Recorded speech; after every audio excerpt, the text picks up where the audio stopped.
அவனுடைய கண்ணின் பார்வையிலே பரிசுத்தம், சிந்தனையிலே பரிசுத்தம், பேச்சிலே பரிசுத்தம், வாழ்க்கையிலே பரிசுத்தம், குடும்பத்துக்குள்ளே பரிசுத்தம், பிசினஸிலே பரிசுத்தம், வேலையிலே பரிசுத்தம், எல்லாத்திலையும் பரிசுத்தம். இப்படியெல்லாம் வாழ முடியுமாங்க அப்படின்னா முதல்ல நீங்க விரும்பணும். நான் முற்றிலும் பரிசுத்தமா இருக்கணும்.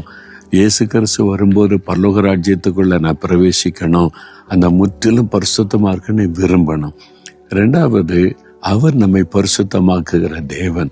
நம்முடைய சொந்த பலத்தினால் பரிசுத்தமாய் வாழ முடியாது. விசுவாசிக்கணும்.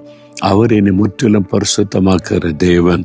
உங்களை அழைத்தவர் உண்மை உள்ளவர், அவர் அப்படியே செய்வார் என்று அடுத்த வசனம் சொல்லுது. அவர் நம்மை பரிசுத்தப்படுத்துவார். அதை விசுவாசிங்க, அவரை சார்ந்து கொள்ளுங்க. நான் அப்படி ஆண்டவரே, என்னாலெல்லாம் பரிசுத்தமா வாழ முடியாது, கஷ்டம், பாவம் நிறைந்த உலகத்துல நீங்க என்னை பரிசுத்தமா காத்து கொள்ளுங்கன்னு அவர் கையில ஒப்பு கொடுத்து விடுவாரு. அவர் அழகாய் நம்மை பாதுகாத்து நடத்திடுவார். அதுக்குத்தானே சிலுவையில் ரத்தம் சிந்தினார். நம்மை பரிசுத்தமாய் காத்துக்கொள்ள தன் பரிசுத்தமுள்ள ரத்தத்தை சிந்தினார். அவருடைய ரத்தத்தினால கழுவி ரத்தத்துக்குள்ளே மூடி நம்மை பாதுகாத்து கொள்ளுவார். இதயத்துல கை வைத்து சொல்லுங்க, ஆண்டவரே, என் ஆவி, ஆத்மா, சரீரத்தில் நான் முற்றிலும் பரிசுத்தமாய் இருக்க விரும்புகிறேன். நீங்க என்னை பரிசுத்தமாய் காத்து கொள்ளுங்கன்னு விசுவாசிக்கிறேன். அதற்காக என்னை ஒப்பு கொடுக்கிறேன்.